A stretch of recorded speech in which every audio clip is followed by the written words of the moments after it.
Good evening, Marvelites, and welcome to the Agents of S.H.I.E.L.D. after show right here on theStream.tv.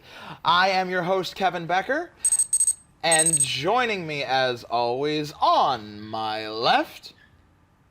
Hi guys, this is James Hartman, and boy, I'm so glad that it's the 75th anniversary of Marvel Comics. 3/4 of a century and still going strong. Love, just love.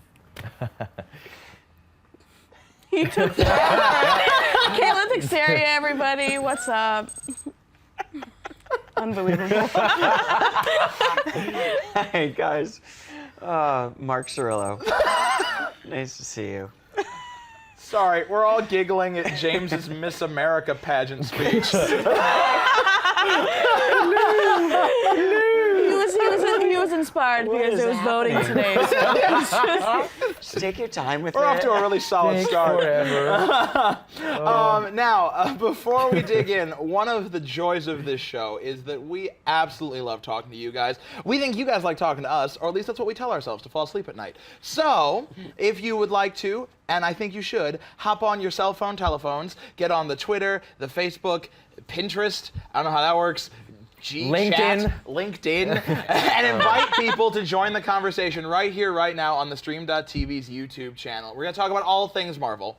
It's going to be really, really great. So jump on, do that real quick. While you're doing that, I should also tell you to check out our friends over at Daily Marvelite. They've got some really, really cool stuff on their website. You can check them out online at dailymarvelite.com, or, whoa, you can go over to their Twitter at Daily Marvelite. All right, so hopefully you've told your friends, you're ready for Daily Marvelite when it's over. Let's go ahead and have some fun. Right now, we have just finished watching the Marvel 75th anniversary special on ABC, and it was fantastic. Just a history of the comics and the movie. It was so much fun. Now, we wanted to get to know you guys a little bit better and share a little bit about ourselves, so we thought we would tell you guys about how we first got into comics. So, Mark, why don't you start us off? How did so scared like a doll? Mark, how did you get started with comics? What's going on right now, you guys? Okay. That I first got into comics, like I was so young that I don't even remember the specific time or moment. But when I was growing up, like superheroes were huge, and there were a ton of TV shows, like in the 70s, that were constantly being rerun, and so there was like Wonder Woman and the $6 Million Man and Bionic Woman and the Incredible Hulk, which was amazing, and then the Superman movies with Christopher Reeve, and so that was all like part of my growing up, and I was instantly into like art too. So every time I'd go to the pharmacy with my parents, I'd make them buy me a comic book, and I would just read the same comic book over and over and over again. And then I just never stopped. And my dad, I think he was one of those people that like collected baseball cards or something when he was a kid. And so the fact that I was collecting something he wanted to encourage and not throw them away like his mother did. That's great. So he encouraged it, which was fired. great. Yeah. And I would make my bow. own comic books. I would draw my own, and my babysitter would buy them from me for 25 cents. Nice. That's the entrepreneurial spirit right there. Yeah, I there you like go. it. Let's go. I'm totally gonna make this random. Counterclockwise. Let's go over here to James. Okay. James, how did you get started in comics? Oh my God. I mean, like, as a kid growing up in Greece, we had a lot of like leftover Eastern Bloc cartoons that took up most of the TV space, but then eventually came these gems like X-Men the animated series, or we'd have like anime, you know, series like One Piece and you know, Big Bad Beetleborgs and stuff like that came in, and so that started, you know, giving me this desire to discover more and more about it. You know, I'd hear about the comic books, and I found out that just down the street from my house was a comic book shop. And the first moment that I entered, they had this big wall, and they taped all the comic books that they'd collected. And one of those comic books was this. Superman versus the Amazing Spider-Man. And I immediately fell in love. And I said, one day I'm gonna own this. One day this is gonna be mine. But until I get there, I need to educate myself some more on what's going on with comic books. So I started collecting money, to collect comic books. And so I do that. Every single day, I try to make like a few cents or a few euros or whatever it was at the time, probably drachmas. I started off with drachmas and then eventually would buy a new comic book every day. And I started off with Thor, which I'm going to talk about later as well. And then one day I got this guy, and I'm happy as can be.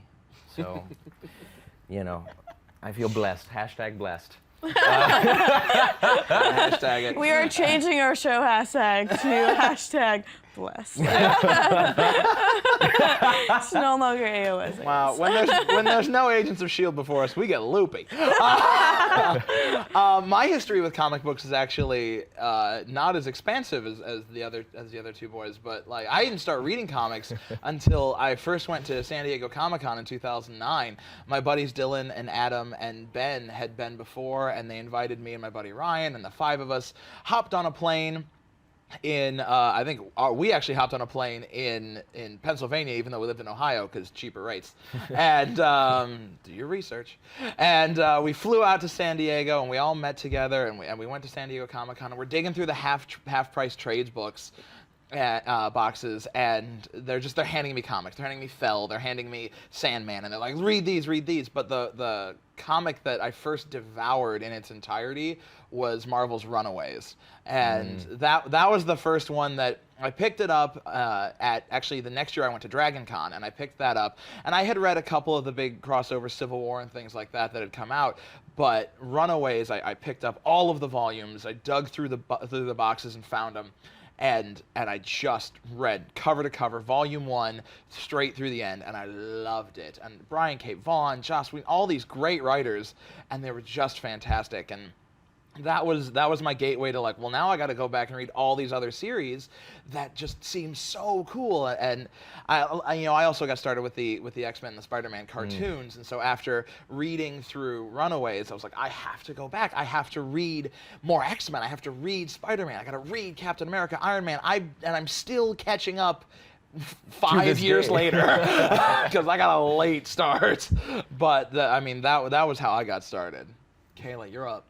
I don't know why that was so accusatory. It is your time. Tell us about your comic books, Kayla. Speak, woman. Well, I suddenly feel like I shouldn't be here. I also got a late start, but going back to when I was younger, my mom told me this awesome story when I was a baby. That the only thing that used to like calm me down was the X-Men animated series. That ran from 1992 to 1997, and because I was apparently a very angry kid.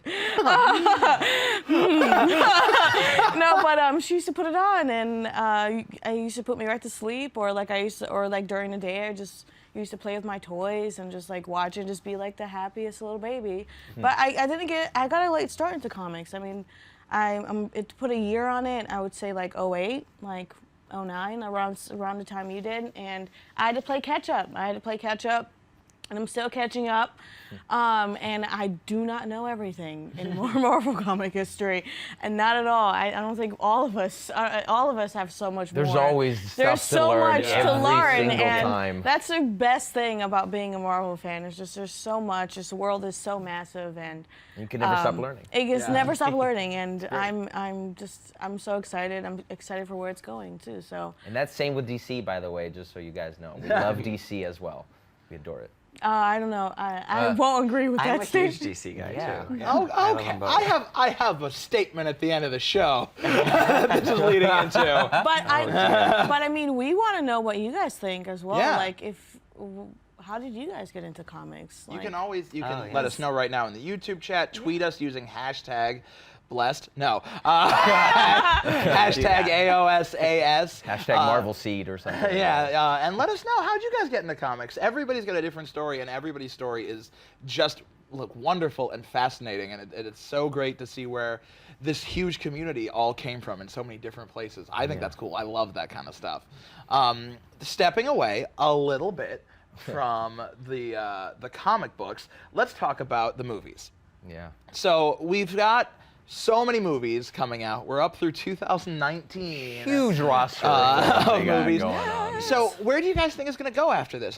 Do you think, A, that they're going to add a bunch of new stuff, continue with the old guys? And B, do you think it's going to be sustainable? I know we've had the conversation about superhero movies wax and wane, and they talked about it in the 75th anniversary special.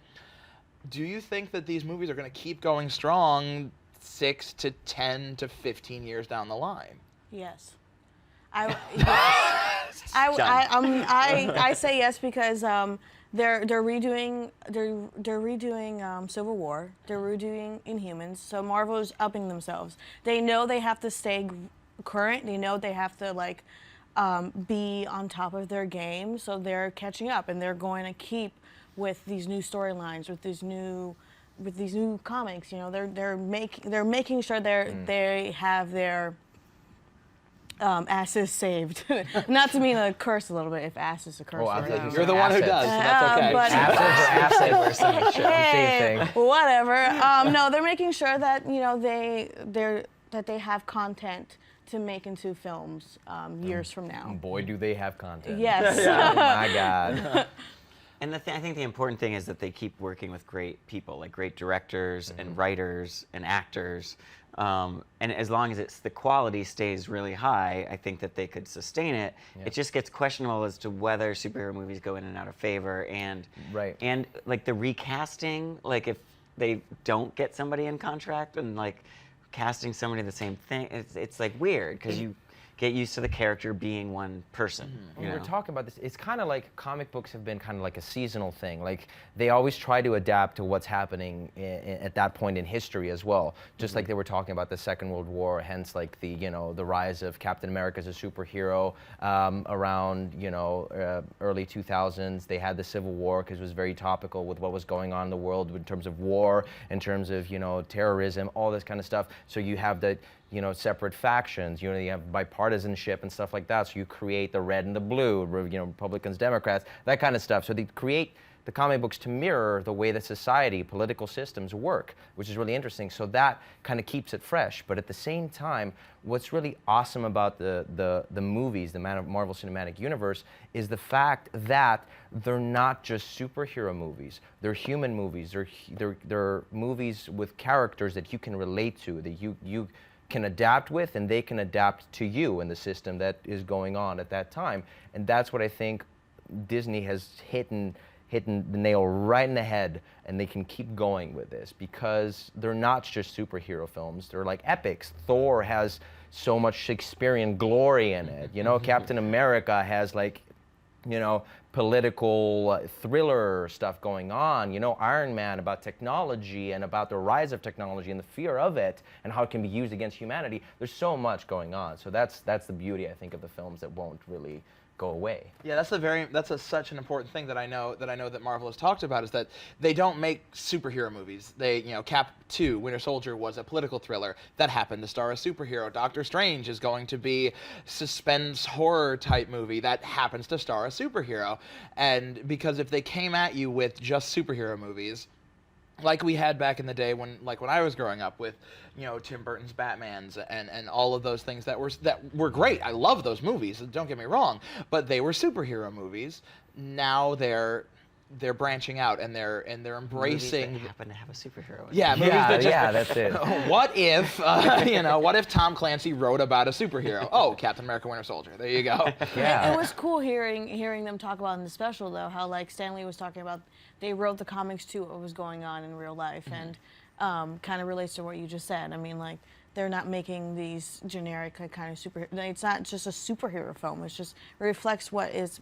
It reflects real problems in the world. I loved what I forget who it was that said it in the Marvel special, where he loved how Captain America reflected how America was feeling at the time. Yeah. Like when America was angry, Captain America was angry. Quesada? It was It wasn't Joe Quesada. It was, I remember it was Captain America was in Harlem or something. And Yes. he was angry. And yeah, Falcons and it reflected what part of history exactly? It was right civil around rights. the civil rights Yeah. movement. Okay, we're Vietnam, right? The Vietnam. Yeah, all that was that. awesome. That's all kind of Yeah. one. You had all those characters coming up, including Black Panther and Yeah. all that rising during that time period, which was great. It was so cool. So yeah, I think all in all, it will be sustainable. I think we've kind of. Yeah. I mean, if kind they of just come keep to that doing, agreement, if I they just think. keep doing it right, basically, is what we're saying. Yeah, as long as they Right. don't. as long as they do what we learned that the comics fell into and then fixed, that as long as they don't stick with one pattern, as long as they Right. keep growing with humanity and with people, then they'll be fine. They're very Exactly. careful with these IPs. They love Yeah. them and they want to keep them going, so they're always going to adapt them to whatever's going on. So I think we've gotten really analytical. Let's nerd out for a second. Yeah. I got a question, and I want to know all of your answers as well. So I'm going to ask us, but I want to know all of your answers too, because it's just so cool to me. What is your favorite moment in Marvel Comics? We've obviously all been reading them. We talk about the movies in the cinematic universe all the time. Let's talk let's talk comics. Mark, I liked this order last time. Okay. I'm Then a I'm creature back. of whimsy. What was your favorite Marvel comic moment? My favorite, that's really hard, obviously, but I have to say, because I'm such a huge Alpha Flight fan, that it would be X-Men 120, which is the first appearance of Alpha Flight. And this is Alpha Flight here. Where's my... There it is. This is a 1984 T-shirt that I never took out of its package when I found it online, because I have one at home that I wore in one of these episodes that's completely faded, and that's the one I wear all the time. Yeah, I'm obsessed with Alpha Flight, so I have to go with the X-Men, and that's, you know, where Wolverine came from. Big part of the Marvel Universe that they ignore all the time. Damn it, Fox! Give us Wolverine! Give them Please. So, James? Oh my God. So the first comic book that I picked up was Thor issue 459. And that was during Eric Masterson's run as Thor, with Thor himself being inside his mind. So he was trapped inside his mind, he was brought out by the Asgardians, and there was a big showdown between who's gonna get to hold the hammer of Mjolnir. So I read that for the first time, then I went back a few issues, I think it was 391 or something, where Eric Masterson was first introduced. So I read from then on all the way to the end, because 459 was the introduction of Eric Masterson taking up the mantle of Thunderstrike. And for me, being a child of the 90s and Thunderstrike and Thor at that time being such, you know, such campy fun, but at the same time having really good stories, I fell in love with Thunderstrike. And Thunderstrike became my first foray into the Marvel comics. And so I followed that all the way to the end. So it was just Eric Masterson, you know, kind of balancing him being a single father and trying to take care of his kid, and at the same time having Hercules living in an apartment with him, calling himself Harry Cleese, and all the way to the end of the Thunderstrike run, where he fights Blood Axe, who was his nemesis, finding out at the end that Blood Axe was his best friend, in fact, and dying to save his life, and releasing that final moment of saying, like, "Hoo boy, that's it, hoo boy," and then going to heaven. I just love that, and that's what pretty much got me started. And there's a website that I found online today. I was just researching to see what other people love Thunderstrike, and I found this guy called Bill Reed, and he made an article back in 2007. So the 365 reasons to love like Marvel comic books. It's on Comic Book Resources. If you can find it, you'll be able to read every single reason as to why I love Thunderstrike and Eric Masterson so much. Because he was just a regular human being who tried to live up to the almighty Thor, and did not realize that his potential was already there always. So that's about it. I love it. That's fantastic. This is why I love these love that. conversations.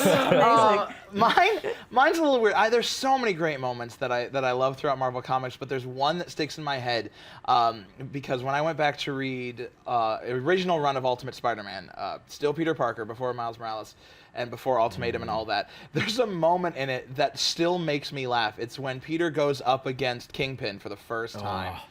And it's so funny because he's in Kingpin's place, and Kingpin comes out to get him, and Peter stops, pulls out a stack of note cards, and starts making fat jokes. And he's like, "I was ready for this. Hold on." And he starts just no.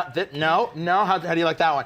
And for me, one of the reasons I always loved Spider-Man when I was growing up is because I was always the nerdy kid. I don't have glasses anymore because I have contacts and my prescription's too high because the lenses would be this big. But I looked like Peter Parker when I was a kid, like a chubby Peter Parker. So I loved him, and I always loved being very quippy, and I love just back and forth and stuff like that. And it's just that to me just nailed Spider-Man for me. I was like, this is why I've always loved this character, because he's so smart and he uses his intelligence and his humor to overcome this just giant adversary that he's got. And that's what I did when I was growing up. I used intelligence and humor to overcome being the nerdy kid that everybody picked on. And so just that moment has rung so true and just so wonderful to me since I read it. That's in Ultimate Spider-Man issue number. The other two knew their issues, but it's great. So Kayla, point. Point. Well, I don't really relate to this character because if I did, I think I need to be in a psych ward. Scarlet Witch. House of M when she's. It's just phenomenal, and specifically I get chills even thinking about it because I would always reading comics, I would always imagine it in my head, and when she's just like no more mutants, I can feel it like inside of me from that like it's you. I mean, everybody who reads comics, they envision themselves in the world, and especially if you have such a creative and imaginative type mind, you would just like lay in bed at night and just picture it in my mind. And when I read that for the first time, that's what I did. And like I pictured it in my mind. And there'd be a few times, I'm not gonna lie, where I was just like, I want to be Scarlet Witch. But then I'm just like, no, it would be really crazy if I was Scarlet Witch. No, I just get chills even thinking about it. I get chills when I look at it again, and it's amazing. That's what and people ask me, why is Scarlet Witch your favorite Marvel character? I mean, just so many reasons, but one, it's because she impacts me so much. I feel what she feels, if that makes sense. The crazier ones are always my favorites. They're always exciting. Yeah. Like, they're the most interesting. They have the most problems. I know, it's so great. And I told you guys we wanted to hear from you, so let's hear from you. We got a couple of responses throughout the day. We asked this question earlier on Twitter, and the first one comes from @everythingrandp. And their answer was, I want to make sure I get it right. Their answer was, favorite moment, that one's hard. I'd have to say Civil War in general or Miles Morales becoming the hero he is now. Yeah. I love Miles Morales. I haven't read nearly enough such a wonderful character. But yes, yeah, it's so great. And then the other answer we got was from Agents S.H.I.E.L.D. BR, and they said, well, Civil War is the best moment for sure, but I'm a true lover of Inhumans. James. So Infinity is a good one. Hail Adelan. So those are some really, really great ones. And since we're talking about the comics, and please keep sending us your answers. And since we're talking about the comics, we will talk a little bit more about the future of the comics when we get back. But first, you may say, hey, I love this show. I love other TV shows. I want to talk about TV shows like this with other people who love TV shows like I love TV shows. Well, this is the place to do it because Agents of S.H.I.E.L.D. After Show is one of many after shows on theStream.tv. So before we get to the future of comic books, let's go ahead and show you guys all of the other awesome fan shows right here. So we'll be right back.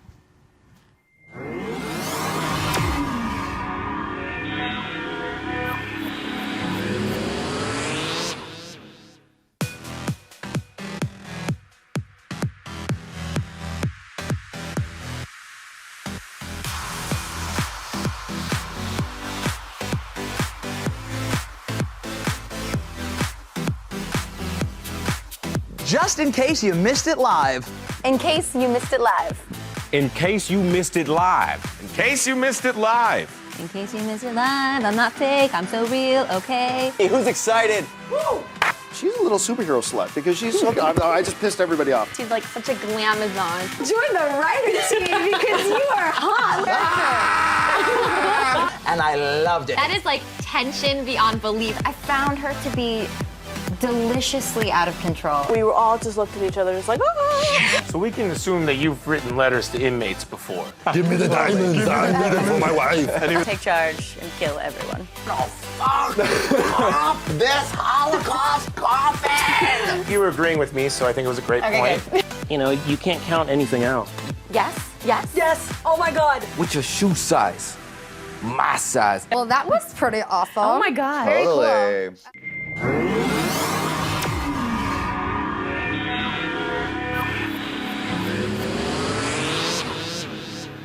So that's what we've got to offer. We've got those fan shows, and we've got more always coming around. So you should do right now is you should go ahead and subscribe to theStream.tv's YouTube channel, and you can see this and all of your other favorite after shows right here on theStream.tv, because we love TV. We want to talk to you about them. I mentioned that we're going to talk about the future of Marvel Comics. Well, this is going to be a big question we want you guys to answer. Over the last several weeks since New York Comic Con, they have been teasing a lot of summer 2015 events. Planet Hulk, Civil War again, Armor Wars, and of course the big one being Secret War. And today they put out, I think, what is supposed to be their final one, that is spring 2015, that just simply said, everything ends. Where do you think this is going? All right, I want to know. My theory is that it ties all into Secret War because it seems to be a multiverse thing. But I don't know, and we want to hear from you guys. So you can tweet us using the hashtag AOSAS, or you can comment on the YouTube, and we want to talk to you guys about it. So that's the big theory. And speaking of talking to you guys about it, we have some questions from you guys. So throughout the week, we have collected several questions, and throughout the night, that we would like to answer for you guys. Before we answer them, we do want to thank the people who have been talking with us tonight in our YouTube chat. I have my magical piece of name paper right here. All right. And then I have my magical ability to butcher names, just naturally. That's my superpower, guys. Thank you. We're going to shout out to Gabby Alter. Thanks for hanging out. Looks like Thalkus. Thanks for just tweet me and tell me I'm wrong. Patrick Schmidt, David Betancourt, and Thais Etienne. So thank you guys so much. That one right. You got it right. All right. What I'm doing. So thank you guys for hanging out, and thank you for talking to us, and also thank you all our guys who are asking these questions. Our first question of the night. All right, our first question comes from @Agents S.H.I.E.L.D. BR, and they say, Vin Diesel said that Marvel thinks he's inhuman a while ago. You guys think he could play Black Bolt just using the supersonic scream? Yes. What do you guys think? Is Vin Diesel Black Bolt? Well, it would be perfect irony, wouldn't it? He's got like what, 3 sentences or something, or three different sentences or something. I am Groot, we are Groot, and what was the other one? I am Groot again. So it would be the irony of like saying just that in Guardians of the Galaxy to saying nothing completely in Inhumans. Plus he's got the physique, and he's also pretty much bald and got the chin for being Black Bolt. So. I don't know enough of his acting work to say whether he can actually pull off That's lines. the thing. Because then Black Bolt's acting would be all in his Shots face. fired again, Mark. I'm saying I don't know. Your I mean, grandmother casting and is Vin really Diesel. important. They are No, on I your list. agree. Vin Diesel. No, I agree though. Very I mean, attractive man. I just I haven't seen a lot of his movies. You Yeah. know, I don't know. Yeah. I think he's powerful. I think he's a powerful actor, and I think it would be interesting. One of the things that I think it's going to happen because a detail not a lot of people knew was, at least I heard it rumored, I don't know if I've gotten it confirmed yet, is that Vin Diesel signed a contract for 2 characters when he signed on for Guardians of the Galaxy. Really? Yeah. One that he would do, which obviously is Groot, mocap and voice for, and then one he would do live action. And the best way to do that without being like, that guy sounds a lot like Groot, is to have him play Black Bolt, so that he could be a second character without having to just be like, why does everybody in the world sound the same? I don't know how I feel about him. Like, I don't know yet. I agree kind of with He's Mark. got the I don't know if intimidating side I don't know to if it, he yeah. has the acting ability to be able to do it. But then again, Yeah, because it's that all was in a the shot. face. it's all in the face. It's all exactly. in the face. It's all in I the love you, Vin Diesel. I physicality. love Fast and Furious. Okay, but you I know. want to play D&D with him. I love Riddick. Yeah, like he's actually so great in Riddick, and he's very, very esoteric in the way that he plays that character. You know, when he ends up being the king of the what were they the Nekrites, or I keep forgetting in Chronicles of Riddick. Well, this is not the Riddick after A lot of show, people didn't Jake. like that film, but I really liked it. Anyway, no, I'm just saying that the character of Riddick, in terms of his, solitude and the way that he thinks, has that kind of regalness to him. I agree. So he could be I think Black it could be Bolt, I interesting. think. Yeah. Our second question comes from @TripDinger, and they say, Cillian Murphy as Doctor Strange. It's Killian. Cillian Murphy as Doctor... Told you, I'm going to butcher names. As Doctor Strange. Yay or nay? What would you guys think of Cillian Murphy as Doctor Strange? Nay, because I'm already sold on. Cumberbatch? She's already convinced herself. Cumberbatch. She's on board for Cumber Strange? Cumber Strange. Yeah. Yeah. He's creepy, and he does creepy really well. So, I mean, sure. As Doctor he was an Strange? amazing Scarecrow. He was a great Scarecrow. He was a terrific Scarecrow. I don't He's think great in other things as well. I honestly Red don't Eye. think he's old enough to play Doctor Strange, but that's actually a really wonderful idea Could be interesting. I could see to that. play with. That said, like I mean, they've been fighting so hard to get Benedict Cumberbatch, who I think doesn't have the right facial structure for the character or the hairline for him, but he definitely has. He doesn't have the look for the character. He doesn't have the look for the character at all, I think. But the acting capability is so stellar that I think he can do it. However, I did hear. Who was it? I had a discussion about a documentary he did recently, and apparently he can't say the word penguin. Oh yeah, no, he did that. Well, then he's out. Pinguningus or something like that he calls them, and it's like it's a legitimate like discovery I just documentary. saw on a talk show, and they were playing the clip, and that's Like, what? And it changes every time he says it. It's so actually weird. very funny. Benedict Cumberbatch saying penguin is like me saying anybody's name. So our next question refers back to last week's episode of Agents of S.H.I.E.L.D. At New Moby asks, can the stranger at the end be inhuman? And just saying, Black Bolt's brother Maximus the Mad tried to make his way back to his people, like World the Comics, and breaking the barrier between them and the world. Oh wow. Numobi, at Numobi, you always think of things I Yeah. don't even. You always have some really terrific I have questions. no idea. I don't know how you even like made that connection, but you did, and that's awesome. That is And it awesome. sounds amazing. It I love sounds that like a great. concept. It Yeah, sounds great. really. That'd be very That cool. would be genius. Like if they can actually meld that into the story, but I think that wouldn't happen until we actually get the Inhumans movie. I mean, Or We have a closer few to the years to Inhumans. wait. or at least like really close, or maybe even after Infinity War or something, because they need like so many other storylines to keep it going. So that True. could be fantastic. So it's a great suggestion. Let's very hope Marvel listens to it and does it. And our final question, number 4, comes from at Quincy Forder. And they say, since it's owned by Disney, do you think we could have a cameo by, say, David Xanatos, or a banner for NSU? For those of you who aren't nerdy enough to know what that is, or aren't a child of the 90s, that's the Gargoyles cartoon. I don't necessarily think it'll happen, but I'd be okay with it, because I love the Gargoyles cartoon. They're phenomenal. Like that's another comic book, or like another comic series that I grew up watching, and I adore the Gargoyles. I think James needs to go take a breather. I think I need to breathe. Just I think James needs some time, so I think that's about time. We're going to go ahead and wrap up. Before we do, just a quick thing I wanted to say that's been kind of on my mind since we started the show, and I think this is the perfect episode to do it. But no matter what you like, whether it's the movies or the comics or Marvel or DC or Image or anything like that, I think one of the important things that we need to realize is that we're all nerds because we have a passion about something. And your passion doesn't have to be better than somebody else's passion. I see a lot of people talking about, the movies don't measure up to the comics, and DC does better TV than Marvel does. Marvel does this, it doesn't matter in the end. What I think we all should do is we all should realize that these passions and these connections are a bigger community than we've had, and a lot of us, myself included, read these things because we were the outsiders, we were persecuted. So instead of finding cliques and divisions inside This is what that should bring area, us together. just explore it and celebrate it.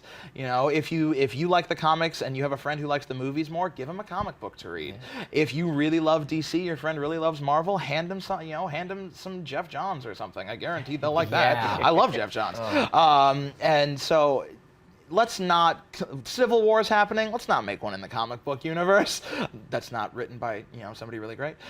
So let's go ahead and let our love of things that are similar bring us together, like they have for 75 years. Tied it all up there. And so if you like what we talk about and you want to keep these conversations going, you can always tweet us your questions throughout the week using hashtag AOSAS. You definitely want to check out Daily Marvelite. They are also on Facebook. I mentioned them earlier. Check out their Facebook page. They're everywhere. They're very cool. And as always, definitely check out our friends who do the Helicarrier podcast. You can find them on Twitter at Shield Radio, or their website, helicarrierpodcast.com. Their wonderful. All the guys that we gave shout outs to are just fantastic. So if you liked what we did this week, come back next week. We will be back with an all new episode of Marvel's Agents of S.H.I.E.L.D. And we will see you then decoding all kinds of information. Thank you guys very much. We'll see you next week. Bye-bye. Bye, guys.